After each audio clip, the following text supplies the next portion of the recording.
afternoon, everyone. I welcome you to this summit. Before I start, I want to congratulate the ASM group for having curated such a great event which typically promotes entrepreneurship. So I really want to congratulate them, and I want to thank each and every committee members and organizing team, because it takes a lot of hard efforts to actually bring this program to a conclusion. So thank you so much for that. Intellectual property is something which is very interesting, and I would like to start that anything which is created by mind is intellectual, and if it has value, if it has competitive advantage, if it has meaning to it, then it becomes a property. And then if it becomes property which is valuable, you need to protect it as well. So we have a lot of people today who's gathered to ensure that this have meaningful conversations with us and tell you that how it will support the startups in ensuring that the ideas which they have created by putting so much of hard efforts, time, money and infrastructure is well protected. So with this, I'm going to also give brief introduction about my speakers and the panelists. So we have Mr. Ashutosh, who's basically an invention consultant, a registered Indian patent agent, and his primary practice areas include patent industrial designs. He has approximately 9 years of experience in handling patent matters, including spotting inventions, drafting and prosecuting patent applications, and even appearing before the relevant courts. He advises client on patent drafting, prosecutions, and he also advises his clients on the due diligence process as well. His technical expertise lies in handling invention in biotechnology, biopharmaceuticals, medical devices, material sciences, mechanical and electronics and telecommunication domains as well. Ashutosh has experience working with India's largest technology and business incubation center in the field of IP and tech transfer, and has worked with approximately 65 plus startups and 8 plus research institutions on IP related matters. Ashutosh is trained in technical problem solving using various tools, including TRIZ for improving the inventiveness and non-obviousness of the invention and eventually strength of the patent. So I would welcome Ashutosh. Thank you. We have the other panelist, Mr. Pankhil. He's a corporate lawyer by profession, and he loves to help startups and emerging businesses with their corporate legal exigencies. Soon after starting his career, he detected a huge gap in the legal industry and realized that most of the businesses don't have access to adequate legal support, especially during early days when they require it the most. As a result of which, he decided to create a space wherein there is an easy accessibility to all the legal expertise that is required by any business. That is how LegaVerse was formed. The motive behind founding LegaVerse was simple. No business shall be deprived of legal help, which is very much related to fundamental right, because of the lack of accessibility, knowledge or funds. He started his career by joining as an in-house legal counsel in a organization of great repute before receiving the great British scholarship from the British Council, which motivated him to pursue further studies and get specialization in international commercial laws. Apart from having an interminable passion and love for corporate laws, Pankhil likes to travel, read and network. Welcome, Pankhil. I would request everyone to thank you. And last but not the least, we have Parag Kulkarni. He's a Harvard Business School alumni and a chartered accountant by qualification, and he has been qualified in 4 countries. He's also a founder of Kulkarni Incorp and Indus Lab. He is also an advisor, the board of ICAI Registered Valuer Organization. Last year, he published technical papers on Libor transition, startup valuation and valuation of companies in telecom tower sector. He has received prestigious I honors from New York Stern Business School from August hands of valuation guru Professor Ashwath Damodaram. He was recently covered by Z for a mergers and acquisition deal in technology space. So welcome, Parag. Thank you so much. And a small introduction about me. I'm a qualified lawyer and a company secretary. And I work for a US multinational company called Cummins in India. And my experience is approximately 15 years in legal strategy, litigation, and corporate laws. And I'm also a vice chairman at Indo-American Chambers of Commerce, and I'm also a part of a CII committee, which is one of the partner at this event. So I welcome you all to this event, and I'm going to ask some exciting question to my panelists. And in case if you have any questions for us, you can either let us know, or you can do it at the question and answer session. And I know that this session is after lunch, so we'll try our level best to not make it boring. But, I'm going to start off with some exciting questions. So Parag, as you know that the theme is IP and innovation and entrepreneurship. But as a startup, if I come as a client, and if I am a startup, and if I come to you, why is an economic moat important for growing businesses, and what are some of the sources of moat that can help maintain a sustainable competitive advantage? So your thoughts on that perspective. Over to you. Thank you so much, Love, and big round of applause for introduction of Love as well, and to the ASM group for holding this conference. Focusing on the question that you asked about the economic moat and the valuation in the startup ecosystem. I'll prefer to look at this question from the strategy perspective. Any organization, when begins, or an individual aspires to do a business, like Michael Porter says, one has to look at it from dual perspective. One is you define and decide on the basis of the attractiveness of that industry, in which industry you want to start a business. And then secondly, inside that industry, how competitive you can be. The attractiveness of that industry may be on account of adjacencies, like you are a patent lawyer, but you extend your services into corporate laws. The industry is a legal service. Or the attractiveness of the industry could be on account of maybe some the fame which is attached to that industry, like maybe working in Bollywood industry, like producing cinemas. And then the adjacencies also to go into the OTT platform, or could be on account of many things like an airline industry. Now, surprisingly, irrespective of the lower profitabilities in airline industry, the one who operates the flights, people come on and keep on investing in that industry. To note what Boeing makes money on manufacturing plane is far higher than what maybe an airline industry company which operates plane makes. Like possibly Boeing makes far more money than maybe Air India or maybe Emirates or Qatar Airlines.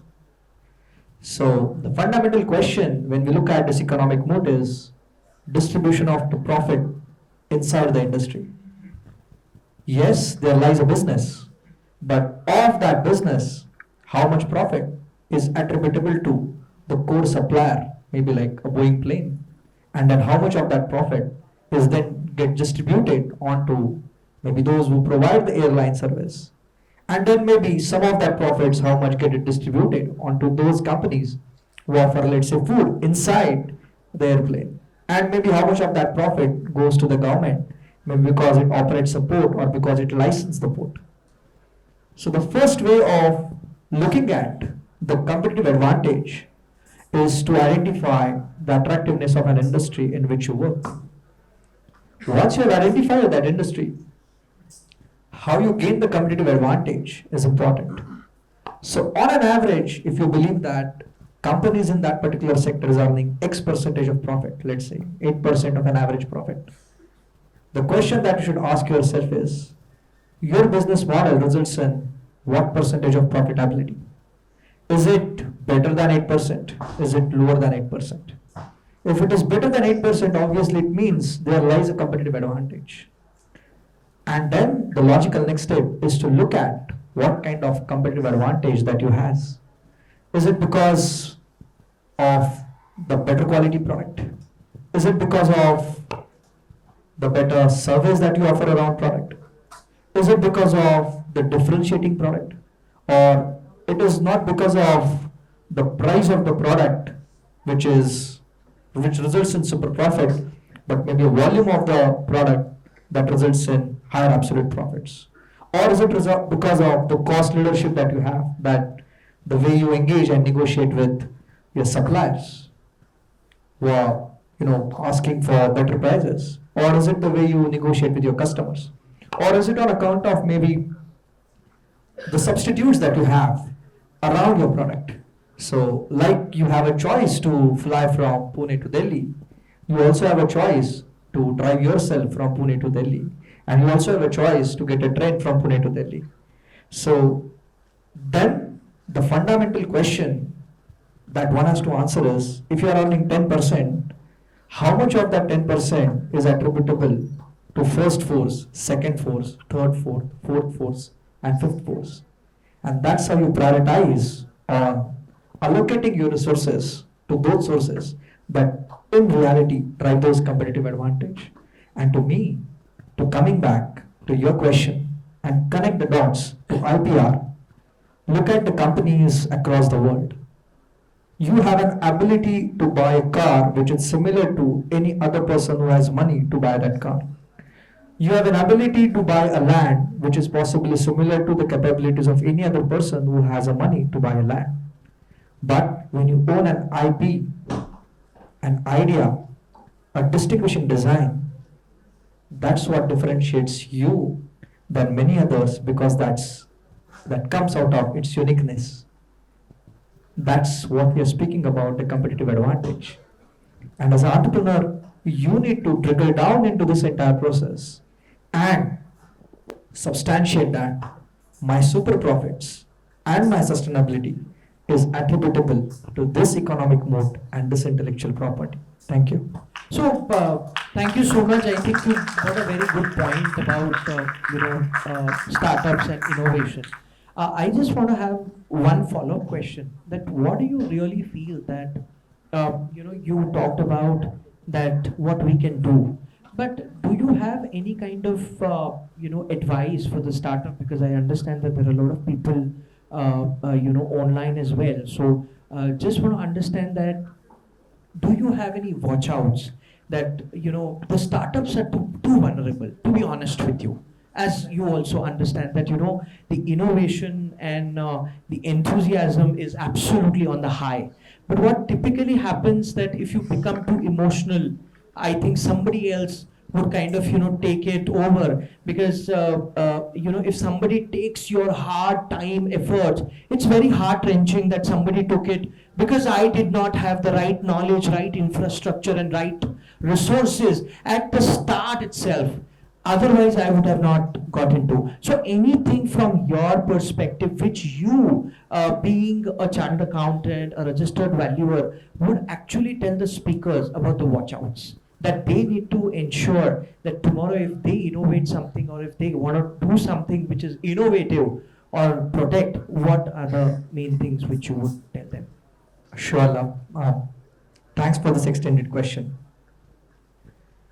I think for any entrepreneur, there are three pillars: what you do and how you do. What you do is question to answer in terms of what am I doing in terms of building this product. And in terms of the features of the products, the question that is relevant to answer is how you do it. But the fundamental pillar that one cannot forget is why you do what you do, and why you do how you want to do. The purpose behind the soul of any organization. At the helm, the leadership is important.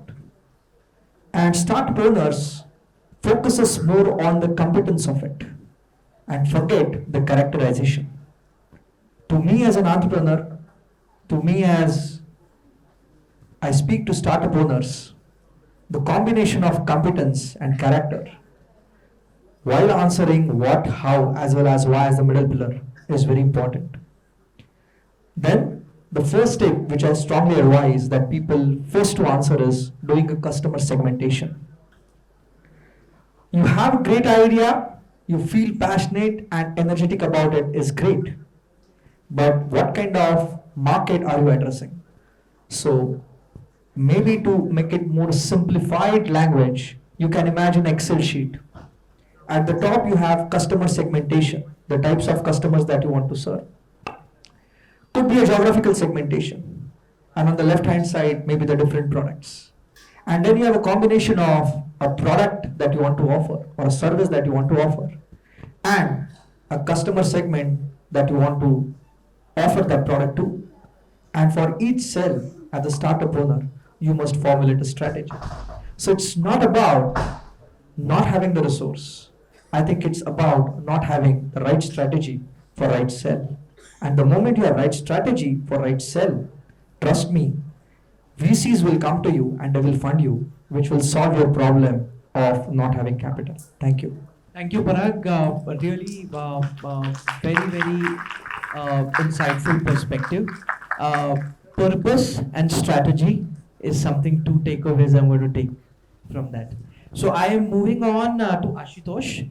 And Ashutosh, I understand that you are an invention consultant and you're supporting a lot of clients, and I think you're doing a great job in that. And as you know that we have a lot of young talents all across who are actually listening to us. So I want to understand that how instrumental are intellectual property rights for startups, and what is the Indian scenario pertaining to them. So, you can add on to what Parag has stated. It may be repetitive, but absolutely your thought and your journey. So over to you, Ashutosh. Thank you. Thank you. Thanks a lot. So, taking ahead the conversation which Parag initiated, wherein the part of strategy comes in place, and you are wanting to find out your competitive advantage, and you have decided as to what I have to do, why I have to do, and how I have to do. So the why questions will park it aside, but then what and how are the two things or two questions wherein you will also anticipate that there could be some type of intellectual property that I am going to generate. Okay, and that's where you will say, okay, I have enough confidence that this is how it will work, it will pan out. That's where, so most of the times the question that I get asked is what is the right time for me to file a patent, right? Is it like when the idea is stuck to me, that's when I should go and file it, or should I, work on it, reduce it to practice a little bit, get some, fundamental results, and then go and file a patent or any type of IP that is out there. This again collides with the strategy part which Parag mentioned. Okay.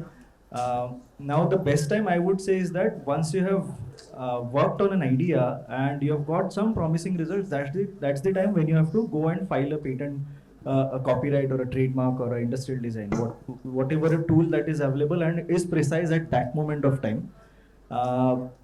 Patents per se give you a very broader protection in terms of the technology part. So your competitive advantage is now moving ahead with the help of the strategy that you had in mind to launch that product. You are moving it ahead with the help of filing intellectual property. You are making sure that the very technology which is going to be part of the product that you are going to offer is rightfully protected, right? So if and in between, you might need some level of consulting in terms of the design of the product, the fine nitty-gritties, whether this will be accepted by the end user or no. You might have to test it out in the market a little bit to get the consumer feedback, improve upon it. So when you do those kind of incremental innovations, again you're generating some sort of intellectual property, either in terms of patents or trademarks, or some little modification which is either in the software part of it, which is copyrightable subject matter. So addition of feature as you go along. So we have seen from iPhone, I think 4 to 14, they are adding upon features and features and features only. But in parallel, since we are talking about business strategy here, now you don't see Apple selling mobile phones. They are selling, they're advertising in the form of that you capture your beautiful moments in your life. They are not even talking about कि उसका camera feature कैसा है, कितना megapixel है, and all of that. They understand the very segment wherein there's youth who want to create content, and that's what, but those features only they have incorporated into the phone.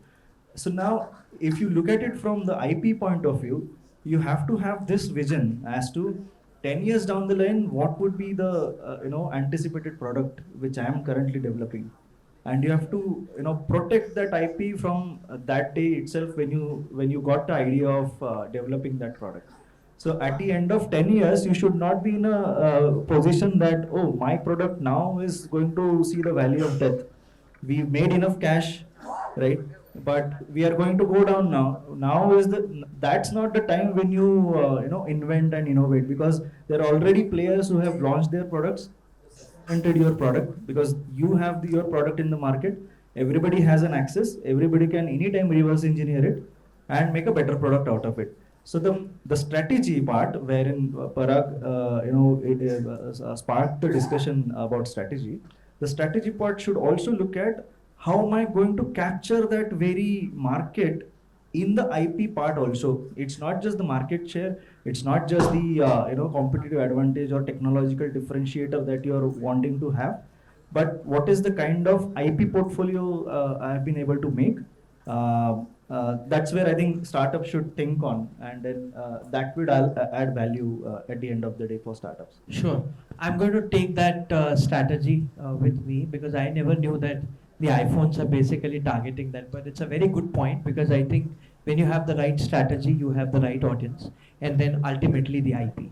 But I want to have also a one follow-up question from you, that you are an invention consultant. So how basically your clients typically reach out to you, and what are the challenges you feel that you are able to bring a difference in their lives, which is actually making them better? Because I think your role is not typically a very much from a legal perspective, but more of a conventional perspective, which includes counseling as well.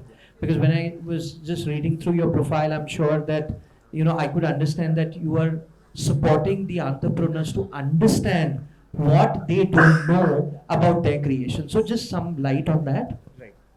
Yeah, thanks for that question again. When an idea is stuck to somebody, they are looking at that idea or that product which they want to, or the service which they want to, bring in the market from their own perspective only, right? Which is like, ye acha hai, this is my baby, this is going to fly, okay? That's a mental block. Yeah, right? So we call it as mental inertia, basically. Now, the point is that you have to look at it from innovation, like put a lens of innovation and look at it. तो आप जब doctor के पास जाते हैं आँख check करवाने, तब वो अलग अलग लेंसेज डाल के देखता है ना, so that your vision is clear, right? So when you're a technology developer, what you have to do is put an innovation lens and look at the same thing from a different perspective. You eventually will find out there are multiple fields of use that you are developing at the end of the day. And that's how when we consult our clients, we say that what you are developing is phenomenal, that is patentable, it will have value at the end of the day, and it is commercializable also. But then parallelly, when you look at the future of that product, which I earlier referred to, with our innovation methodology, we use TRIZ as our innovation methodology. That gives you an insight into or a peek into the future, because you have data from the past and the present also. So it becomes a little easier, I would say, but it's a complex process. Yes. I know that you're doing a complex job, and that's why you're an expert on that. So absolutely, and thank you so much for your insight. So I'm now moving on to Pankhil. He's a lawyer like me.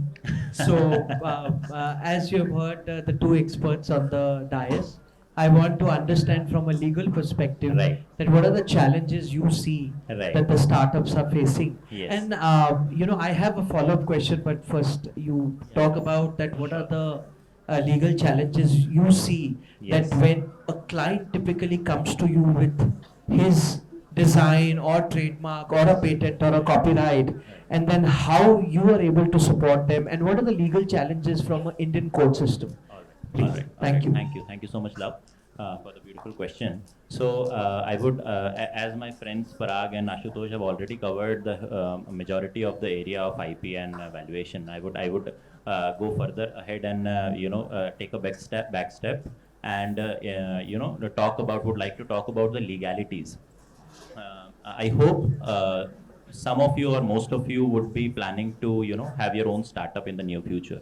Some of you might also have your own startup right now. You might be working on an idea. You might have started generating revenue. So I would like to tell you guys about 3 most important things that you need to take care of while you are planning to start up, or if by any chance you have already started up.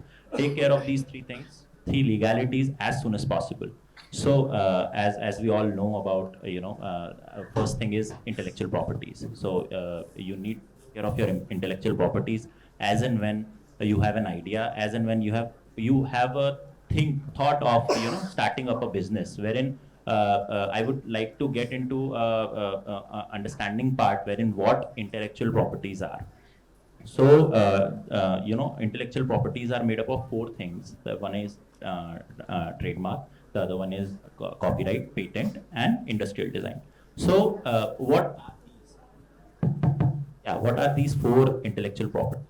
So if we talk about trademark, obviously trademark is a little bit different from all the other 3 intellectual properties, wherein trademark is required by each and every business. So about other 3 intellectual properties, patent, copyright, and industrial design, some of the businesses need it. Some of the businesses, if your business model does not require it, you might not need it.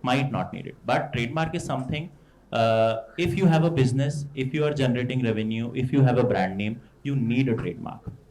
So you trademark your logo, you trademark your brand name. By what brand name you call your business, your clients, people outside the industry want to know your brand name by that particular name, you trademark it. So if you look around, the clothes you're wearing, the food you're eating, the packages, everything has its brand value, right? The car you're driving, even the societies you're staying in, everything, the hotels you go to, the actors, the actresses, everything is based upon the brand value. And because this brand value holds so much of importance, you need to trademark it. Pankhil, I'm going to just stop you. Yeah. You can use the other mic because your voice is not clear. Thank you. Hello? Sorry for the interruption. No, but Please perfectly continue. fine. So am I audible now? Yes, much Yeah. better. So talking about the brand value. So everything has its own brand value, and unless and until you trademark it, you cannot actually monetize it. So that is one of the most important things about IPs. If you have a small bit of planning of starting up your own business, starting up your own brand name, everybody wants their brand name to be something like Apple, right? Apple, Microsoft, or something in your own field. You create your own Apple. But in order to do so, the first step is trademarking your brand name, right? The second thing, we talk about copyright. So in intellectual properties, the second thing is copyright. Copyright comes into the picture when you have something artistic. So if you want to, if you are a content creator, you can copyright your video, your music. If you have something, you have written down something for maybe your clients, maybe for your own purposes, you can copyright it. If you're into technical field, if you're into, you're creating some software, you're creating some app or website. So the source code of that particular app, the source code of that particular software that you have created can be copyrighted. Then we come to the patent part. Obviously, Ashutosh have definitely cleared the part that when and how do you need the patent. So in a nutshell, patent is for the technology or something new, something which you have come up with, something a new idea. It may be a new technology which is innovative. So you can get it patented. The third thing is industrial design. So industrial design comes into the picture when you have a product, something which is tangible. So suppose you created a phone. Suppose you created a phone and it has a unique design. So something that can be touched, something that is tangible, and it has a unique structure of it. So that is something that can be industrial design, that can be design registered. So these four things come into the intellectual property scenario. So this out of the three things, this is the one most important thing that you need to do if you're starting up your own business. The second and the most common mistake that most of the entrepreneurs do is not decide what type of entity they should proceed with. So this is one thing that you need to decide in the beginning, not at the middle, not at the end, but in the beginning you have to sit with a consultant, with a professional. Do not Google it. Do not listen to a person who says that, nahi yaar, private limited type of a company is the best. Kuch bhi business karo, private limited is the best. Or LLP is the best. No. You sit with a lawyer, you sit with a company secretary or a chartered accountant who has proficiency in that particular matter. You sit with them, you tell them about, your business model, your revenue model, your future ideas, your future plannings. Then according to that, it is decided whether you should go ahead with a limited liability partnership, whether you should go ahead with a one-person company or a private limited company. Because depending upon this, your startup will able to generate most of the schemes, because government of India has so many schemes under Startup India, Stand Up India. उस पे ये सारी चीजें matter करती हैं कि आपका entity type क्या है, whether it's a private limited company or an LLP. And accordingly depend करता है कि आपका आगे स्टार्टअप का जो फ्यूचर रहेगा, आपकी जो कंपनी का फ्यूचर रहेगा, that depends on it.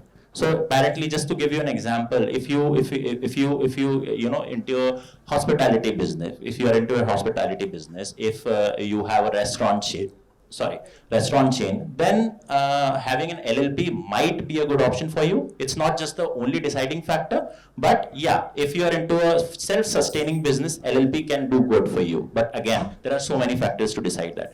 Again, if you talk about private limited company, in the future, if you're planning to raise funds, if in the future, if you are planning to grow that company, the best example is any IT company or a software development company, then private limited company would be a better option for you.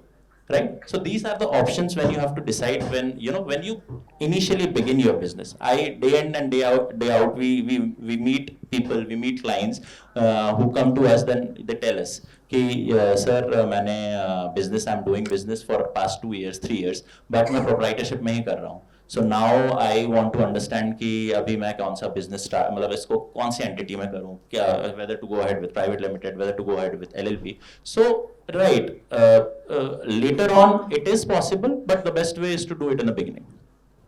Then the third and the last but not least, is taking care of your contracts and agreements. So again, Indian business market is still adapting the process of contract management, the contracting and agreements process, wherein any type of business, any startup, from the beginning itself, you need certain sets of agreements and contracts that define the terms and conditions of the team as well as the founder, basically.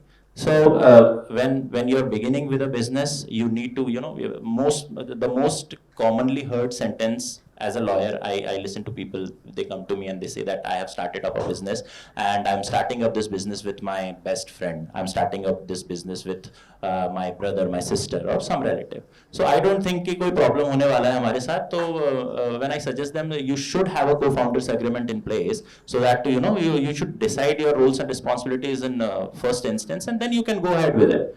But their answer is कि नहीं वो तो मेरा best friend है, I know him for last 10 years, I know him for last 15 years. I don't think that will do any good to me. But I would suggest that do not try and approach your business with that mentality, because obviously I'll just give you a small example. Although we don't want our car to get damaged, we get a car insurance, right? We don't want to get hurt, yet we get ourselves insured. The important things in our life, we get insured.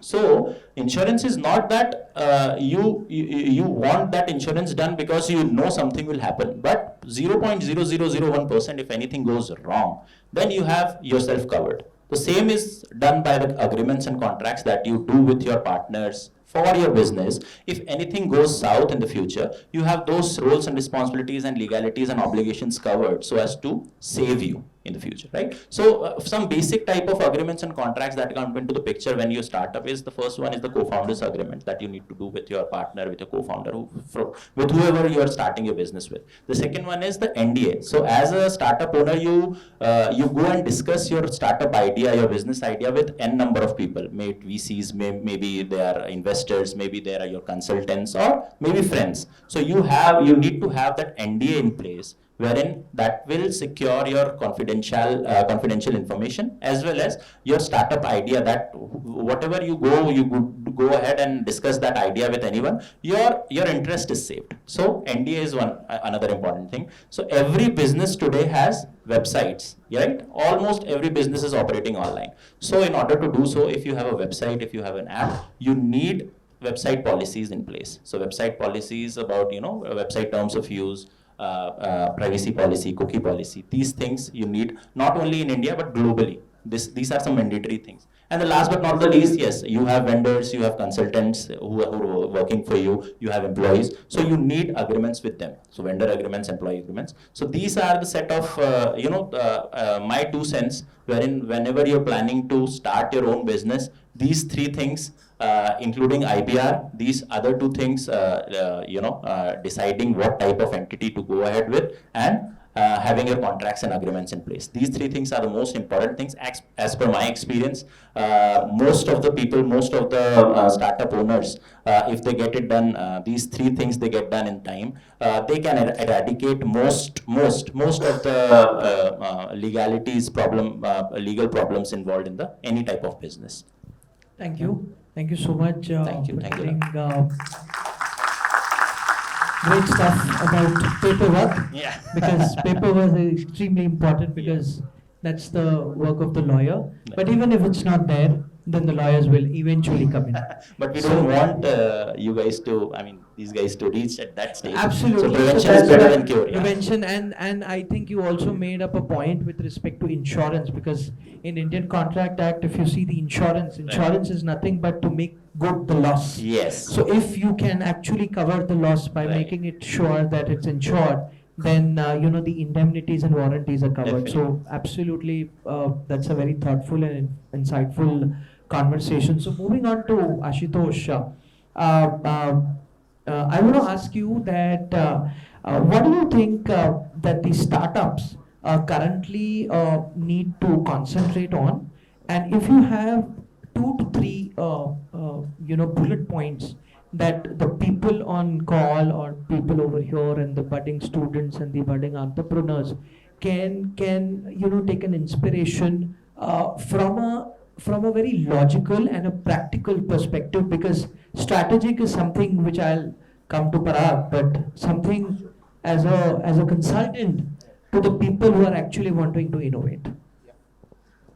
Yeah, so first thing is, like we started with, when an idea comes to your mind, you might be having a lot of ideas to solve the problems that you're facing in your daily life, or you might be seeing them as the biggest problem to solve, and you might have a number of ideas, because we strongly believe that a problem will have multiple solutions, taking inspiration from different technical domains.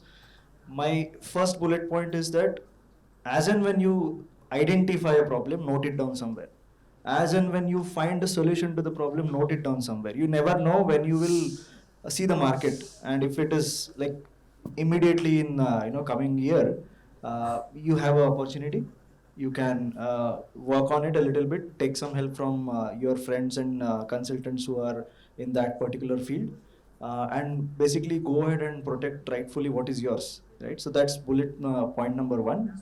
Any idea that comes to your mind, make a box where you'll throw dump those all ideas. You never know, 2-3 ideas put together, you will create something else. So that's bullet point number 1. Second point is that if you have zeroed down upon which idea is easy to implement and easy to deploy, go ahead and file a patent, protect it, right, make it rightfully yours. Third thing, when you're doing it, or the sub point of the second bullet point is that while you're doing it, find out what are the intended applications of my technology, and protect that also in your patent draft. at least mention it somewhere. Patent office only asks you to prove your inventiveness and uniqueness and non-obviousness on the document. They don't ask you to provide a model in front of them. In very rare cases, it has happened that patent office asked for a model, because every application, if they start asking for a model, they will be devastated. There's no manpower already there. And for that fact, so my key takeaway from here would be that if you are thinking that you are able to create ideas which are workable, deployable, and patentable ideas, you need to have a bank of ideas. With that, even if you go ahead and sell that as your IP to the companies who are wanting to get those ideas, you have made your money, right? So IP is fundamentally for creating a monopoly around what you are doing. And I don't see any other way out than to make money out of the IP that is created. So commercialization is the third part. So you also have to have that angle of commercialization while you are ideating, while you are protecting your IP, and while you are in the market, right? So these are the three bullet points that I would. Thank you so much. convey. And just want to add that you never know that by noting and recording, after 5 years, Yeah. if somebody is already using, Yeah. you can actually encash that. And encash that So as well. absolutely. So I'm going to come to Palki specifically on this, but before that, I'm going to turn it over to Parag. That a strategy and purpose is something which is one of my key takeaway from your conversation. And I really believe that if those two are aligned, then there would be a lot of success in the IPR field. But I want to understand that, let's say, for example, if it's a startup right now, and if I am a startup and if I want to start a Dunzo, a new Dunzo, it can be Onzo or whatever you may call it. So what would be what would be your thought process, which the people on call and the students over here can strategize and ensure that the purpose is well defined and can lead them to the successful journey. And please do talk about certain kind of valuation as well, because if you don't have a proper value, then the commercialization comes as a standstill. Sure. So let's play a game of building a company here in itself. You being an entrepreneur, right? I don't have money, huh? Not having money should not be an inherent limitation when you yourself is equal to the present value of infinite possibilities. Perfect. The valuation is nothing but the present value of future cash flows. What brings cash flow is not only the capital or the 5 M's, but also you as an entrepreneur and the leadership. When you see a business, it's similar to a devotee seeing a god in that rock. And I think let me put that anecdote. By the way, your question is quite challenging, and that's why I'll try to answer it in 3 phases. The first, the devotee is looking at a rock and imagining something. He has a hammer and he starts hammering on the rock, basically carving out the unnecessary part of the rock. You can imagine, okay, there's a mountain, there's a rock. You yourself being a protagonist, one who's starting to build the company. And this environment is the mountain and a rock. And you have a hammer. This hammer represents your ability to lead as an entrepreneur. And you are hammering and shredding out the unnecessary part of it. Over the period of time, the idol of a god nurtures out of it. Similarly, in your life, you have a hammer of a character, of a competence, of a strategy, and you shape out your thought process so that the idol of a god comes out of it. That's the first takeaway. Second,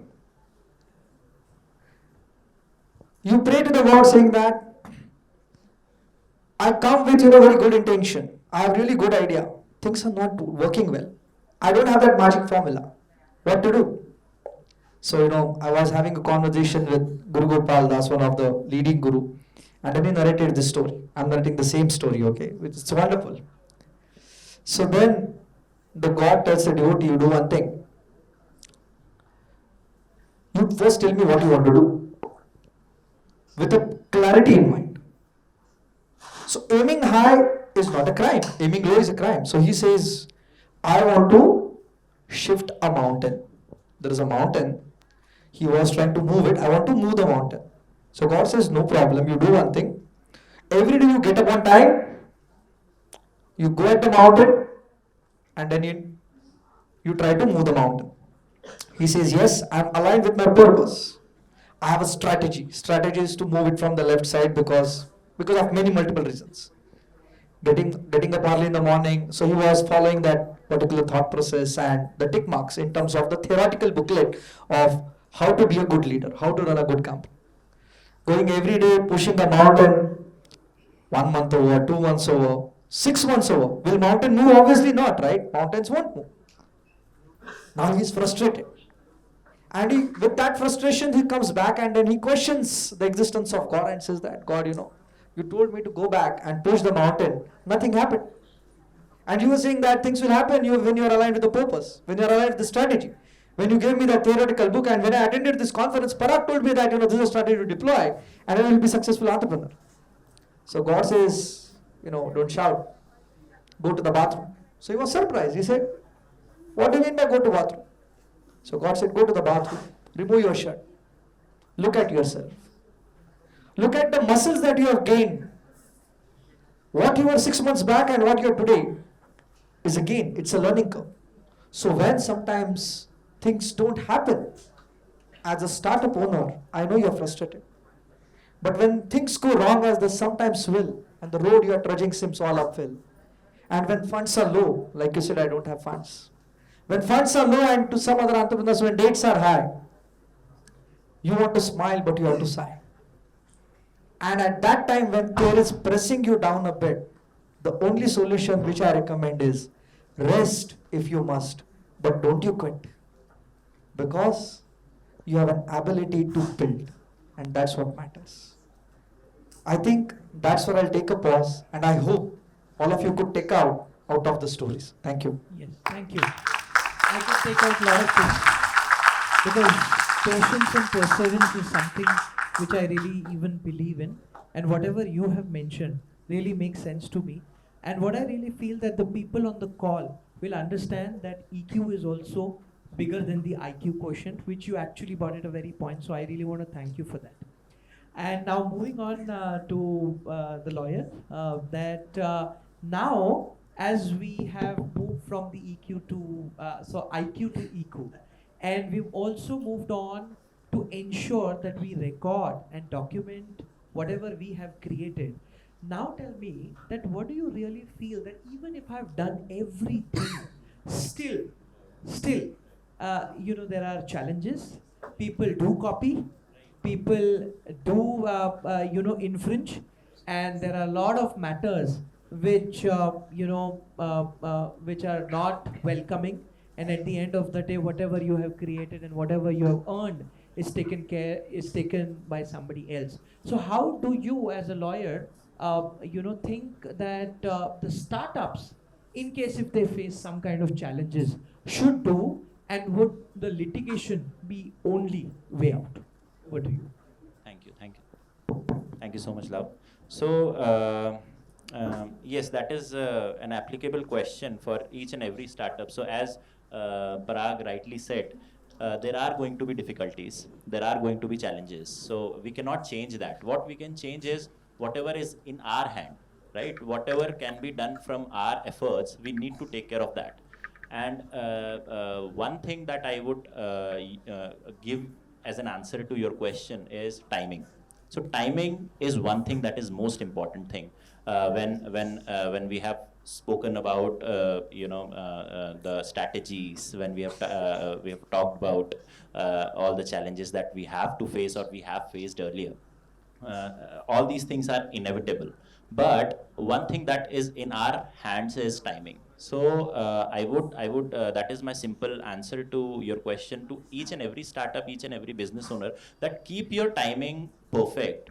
If not perfect, then try to do things that you are supposed to do in time as soon as possible, right? So especially we as Indians have this attitude of हो जाएगा, कर लेंगे, चल जाएगा. So I would request each and every one of you to not follow that one practice that our ancestors or our colleagues have been, following. Don't say to legalities that हो जाएगा, जब होगा तब देखा जाएगा. So that is something that generates most of our business. That attitude business generates most business for us. But we don't want that to happen, because in order to succeed, each and every person, each and every startup needs to take hold of their actions, and they cannot delay anything. So just to give you a very simple example, coming back to IPR. So trademark is one thing that requires a perfect timing for you guys, right? Agar day in day out we keep meeting people जो कि एक अपना brand name use कर रहे हैं for 2, 3, 4 years, and they did not think to trademark it, and then later on they come to us and say कि sir मैं 4 साल से मैं अपना ये brand name use कर रहा हूँ इस particular business के लिए, अब मुझे trademark करना है. So that is the worst thing you can do to your brand name, because 4 years tak you've been using that brand name without consulting any professional. You decided to take that name up, and now that after 3-4 years that you have created certain brand value for your product, now you want to trademark it, but 90% of such cases you don't get that name. Because getting a trade name or a brand name for your business is not that easy. Most of the people, what they do is they go to Google and they search कि इस नाम से कोई और business है क्या? Obviously नहीं है. But getting trademark is not that easy. अगर Google पे वो नाम नहीं आ रहा है, that doesn't mean कि आपको trademark मिल जाएगा. अगर उस नाम का domain name नहीं है, that doesn't mean कि आपको वो trademark मिल जाएगा. So एक professional की search और एक Google की search में फर्क है. So go to a professional, discuss your brand name with them.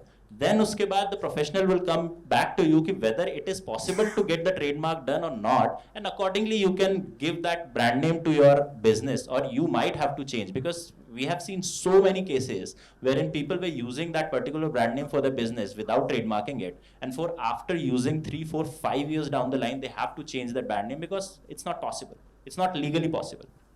So my answer, short one word answer would be time. Perfect. Thank you so much. Any questions from anyone? We'll be very happy to answer. Any question anyone wants to ask? Even if it's a basic question, it's fine. I think the lunch still has that effect. Yeah. If you are allowing a very basic question. Yes. Please, sir. Mr. Kulkarni has touched upon this. As people will do the reverse engineering. The people will do the reverse engineering, do some modification, and go for the new product. Now, I am talking about the China. They take the design, or a product, do the reverse engineering, create the fighter jets also. So where all these laws of intellectual property right and this and that, they are respected globally. I'll give my perspective, and obviously we'll also request Ashutosh and Pankhil to also offer perspective. The question that you have asked is relevant in terms of the international relationships, macroeconomics, and global trade. The global trade is primarily driven with the agreements between the nations, where the WTO plays a role. And the intellectual property rights are also something that originates with the agreements that we have at the WTO level. Nonetheless, compliance or existence of law is one thing. The execution of it is altogether another thing. And I believe your question is primarily driven on the execution of those laws. I confirm officially that there are laws which are present nationally and internationally that allows you to protect your intellectual properties. However, the way you execute differs. Now coming back to the macroeconomic purview. Few months back we were reading the balance sheets of the countries. So obviously you must have read the balance sheets of companies, right? And there is a concept of balance of payment. And I'm not really sure whether the students here and the entrepreneurs know the insights into the financial world, where where at a country level, when the policy framework is built, we actually look at how much flow is coming inside the company and how much flow is going outside the company. Interestingly, the globe is divided into different competitive advantages. For example, India historically always looked as a labor market, maybe because of the cheaper labor. The China is presently looked at an ability to build a product with a particular skill.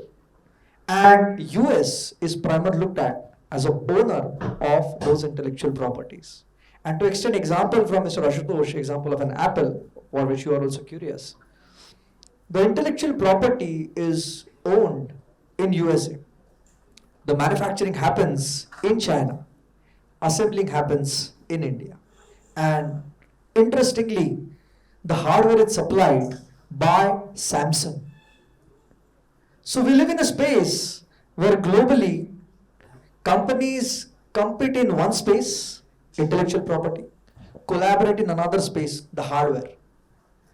Companies look at the competitive advantages which are geographically disseminated, where China is chosen for the production, India is chosen for the assembling, and maybe US is preserved for the intellectual property. So coming back to your question, sir, how far these laws allow us as minority individuals who may not represent the bigger giants in this international world, should we rely on them or should we come and trade with a purview that somebody else will immediately re-engineer those products?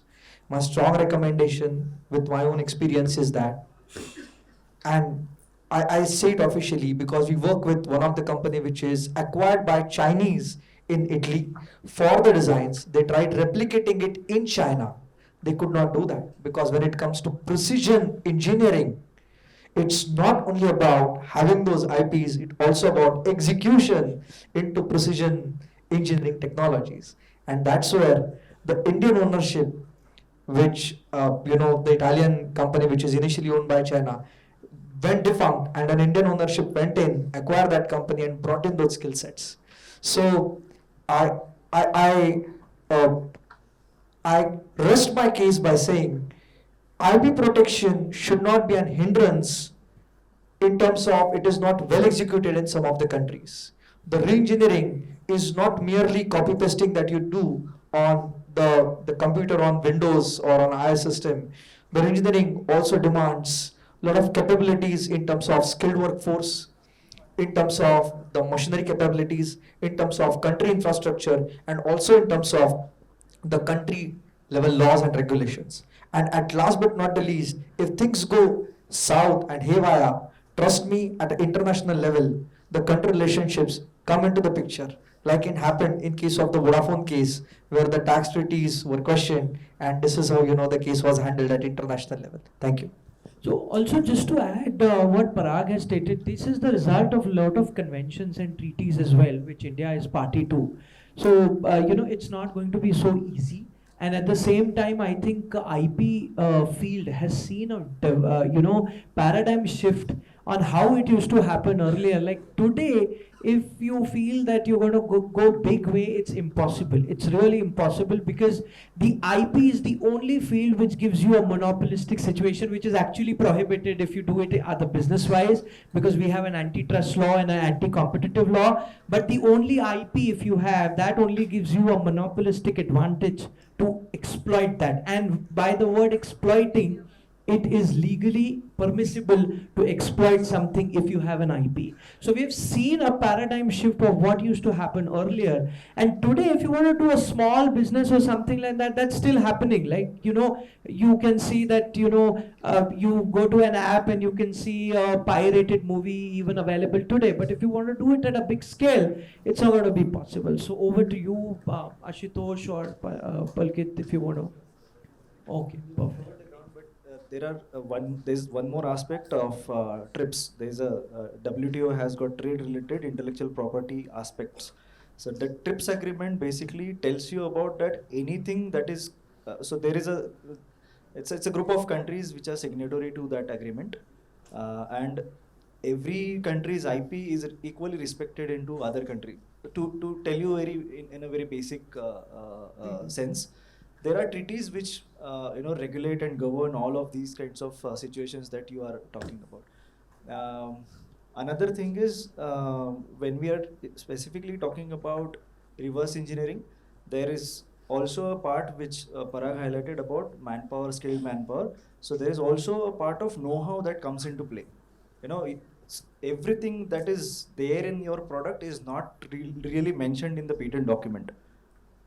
So patent document, if I have to say, it's not black and white, it's gray, right?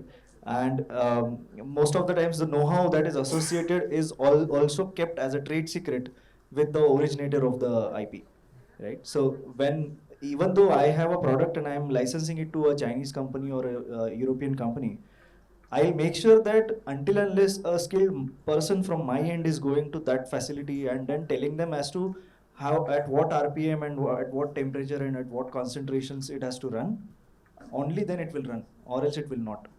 Right. So there are these two aspects as well. So know-how also plays a key role, and when this technology transactions happens, they specifically talk about it's a patent and a know-how license agreement.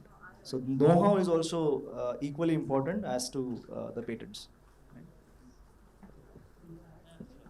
Any other question if anyone has? Yes, please. I think somebody will have to give him a mic.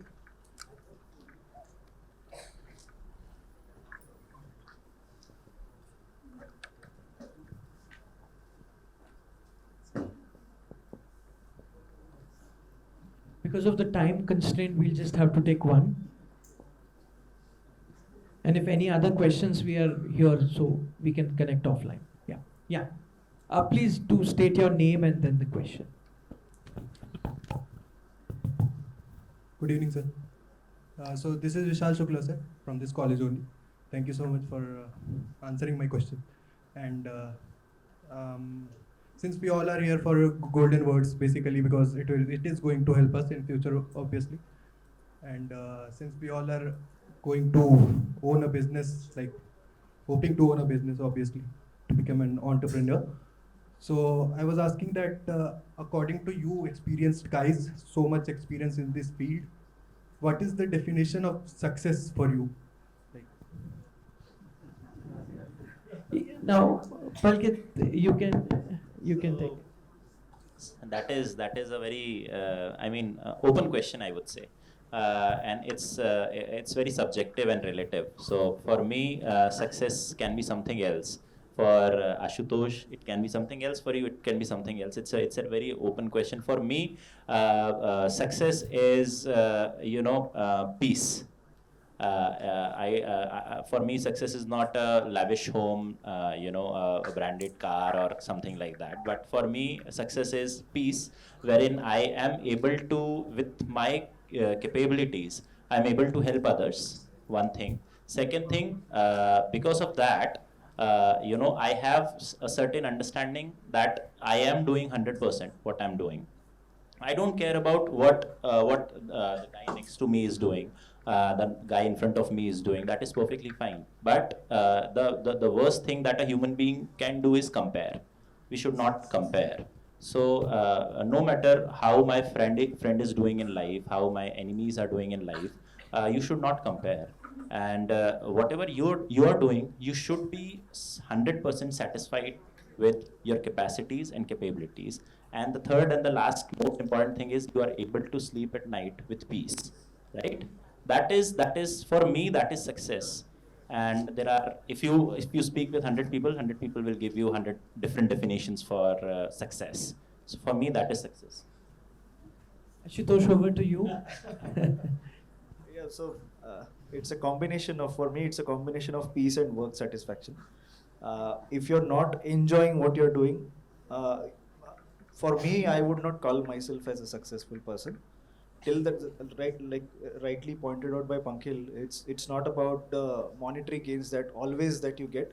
Of course, Artharjan is one of the things that you have to do, because you have to sustain. You're in this world to trade and then do a lot of things. You have got your own desires. You will want a lavish life and everything that is there. But at the end of the day, if you're not enjoying what you are doing, it doesn't mean anything. That's where I would promote entrepreneurship more here on this very forum, and which is quite relevant. That I mean, just a fact. I just want to bring a fact and to your notice. India is the youngest country as of today, and 30 years down the line, all those people who are in their 30s are going to be in their 60s. Do you have a retirement plan ready for you? That is not going to happen by working in a in a corporate structure. With due respect. Absolutely. So the point of highlight is here is that identify where your passion is, identify where your where your goals are getting aligned with your passion. That's where peace and work satisfaction will come on its own. Right. So that's my 2 cents on the Thank on you. this answer. So Parag, over to you. मराठीतून बोललं तर चालेल ना? खूप इंग्लिशमध्ये बोललो. Which also means entrepreneurship is not restricted by a language. नव्या वैभवाचीच स्वप्ने बघावी. मोठं व्हायचंच आहे. चांगल्या लोकांनी चांगलं काम करून चांगले पैसे नाही मिळवले तर वाईट लोक काहीतरी काम करून चांगले पैसे मिळवतात. तुम्हाला चालेल ते? तुम्ही सगळे चांगले आहात ना? चांगले पैसे कमवलेच पाहिजेत, भरपूर मोठे व्हायलाच पाहिजे. नव्या वैभवाचीच स्वप्ने सजावी, मनी हास्य लेवून मुक्ती जगावी. हवी फक्त उन्मुक्त निर्माण शक्ती, जशी प्रल्हादाची ध्येय आसक्त भक्ती. I think all of you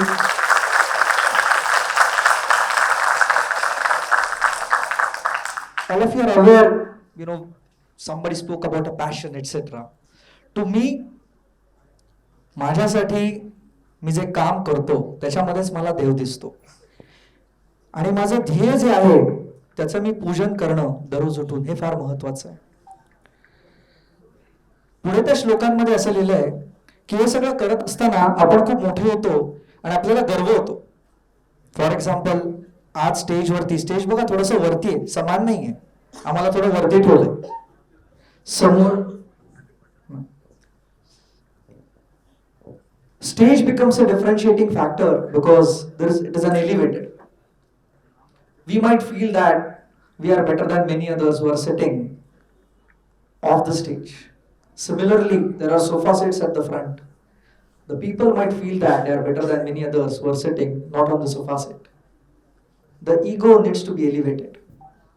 The shlok goes like, ahanta galavi abhangas म्हणता, तपस्येत तल्लीन आतून होता, प्रतिभेस मस्तीत आकार यावे, उरी उत्तमाचेच ओंकार गावे. Which means one has to ensure that while you achieve things, you need to let go of the ego. While you let go of the ego, you should explore and exploit. The exploration happens when you experiment. The exploitation happens when you have the right resources, not of people, but maybe of the capital. And whatever you do it with so much of focus and desire. The last line, Uriyuttamasetsu Onkaraga, that you give your 100%. And now coming back to your question, sir, about the success. The last stanza of the shloka says, Zari एक अश्रू पुसायासा आला, तरी जन्म काहीच कामासा आला. जरी एक अश्रू पुसायासा आला, तरी जन्म काहीच कामासा आला. जरी अश्रू विस्फोट होऊन सजला, तरी मुक्त ज्वाला मुखी जन्म झाला. Which means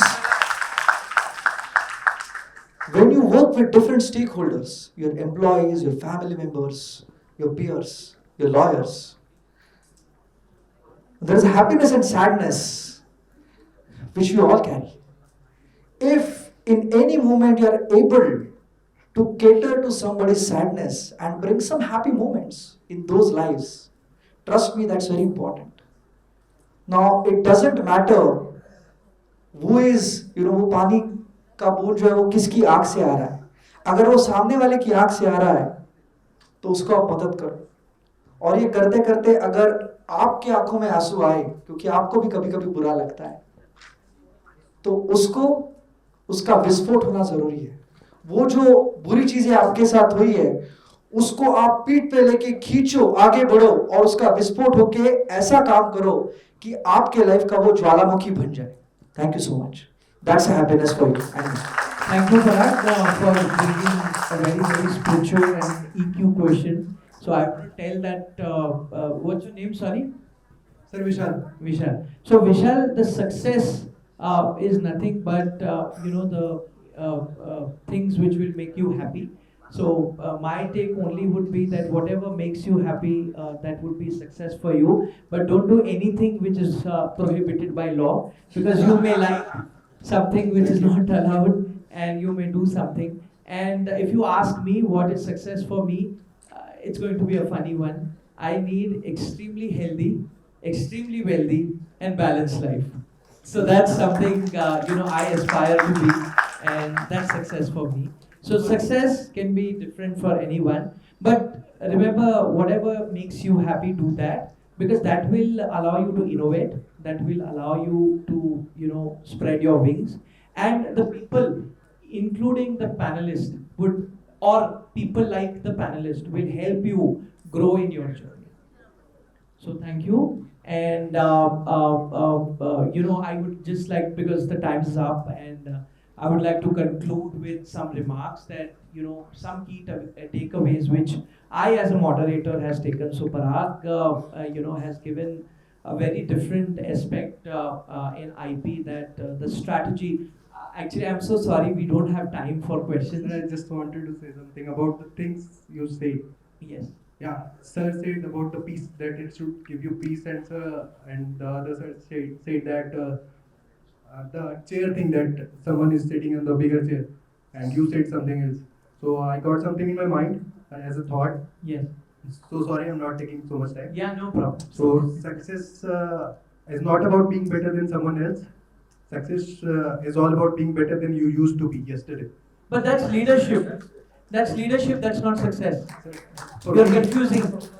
So just as you're a student and I'm a lawyer, I'm not an easy lawyer. So that's leadership, that's not success. Not going to debate you. Yeah, you can't. Because you never know, I'm going to defend you also. So moving on to certain aspects which I just thought that I'll sum it up for the people over here, that the strategy and purpose is so important. If you don't have a strategy and purpose, you will go haphazard and you will land up nowhere. So alignment of both of them is extremely important. Now, when you have that, moving on to our next speaker, Ashutosh said a very important point, that once you have an alignment of strategy and purpose in place, you need to record it, you need to document it, you need to ensure that it's there somewhere. You really need to see it on paper. Even if you've not done something, but see it on paper, so that tomorrow if somebody copies it, you have an evidence, you have a proof that this was really created by me, because it took me time, efforts, infrastructure, money, or whatever. It could have been a person's life which would have put in that process or innovation. And moving on to our next panelist, Pankhil, who talked about that time is extremely important. And if you don't have the right time, and if you don't have the right documentation, your strategy, alignment, your documentation will get sabotaged. So this is something which is my take, and just closing it by quote from Albert Einstein, that the true sign of intelligence is not knowledge but imagination. So keep innovating, keep imagining, and do the best if you can. Thank you so much, and I want to thank each and everyone here for their time and patience hearing, and to my great panelists Parag, Ashutosh, and Pankhil for being so supportive, and thank you for all your support. Thank you.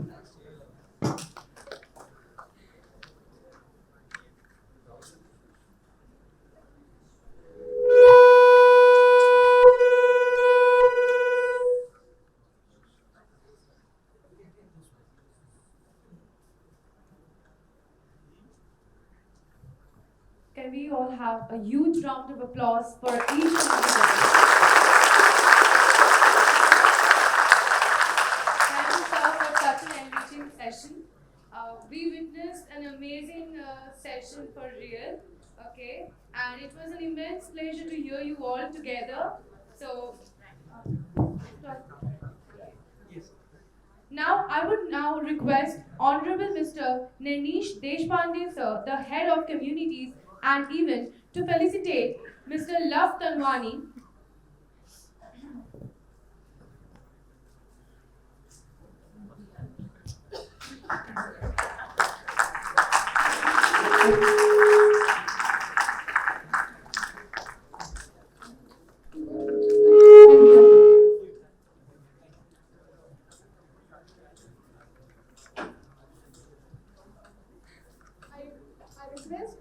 I request Mr. Justin Matthew to felicitate Mr. Pankhil Baunthiyal.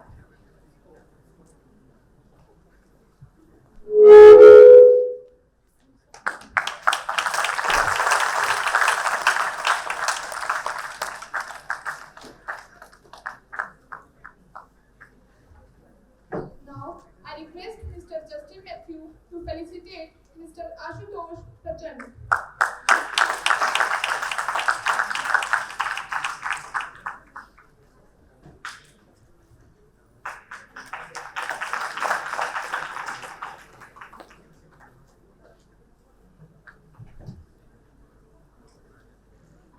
I would now request Honorable Mr. Nanish Deshpande, the Head of Communities and Event, to felicitate Parag Kulkarni. Mr. Parag Kulkarni.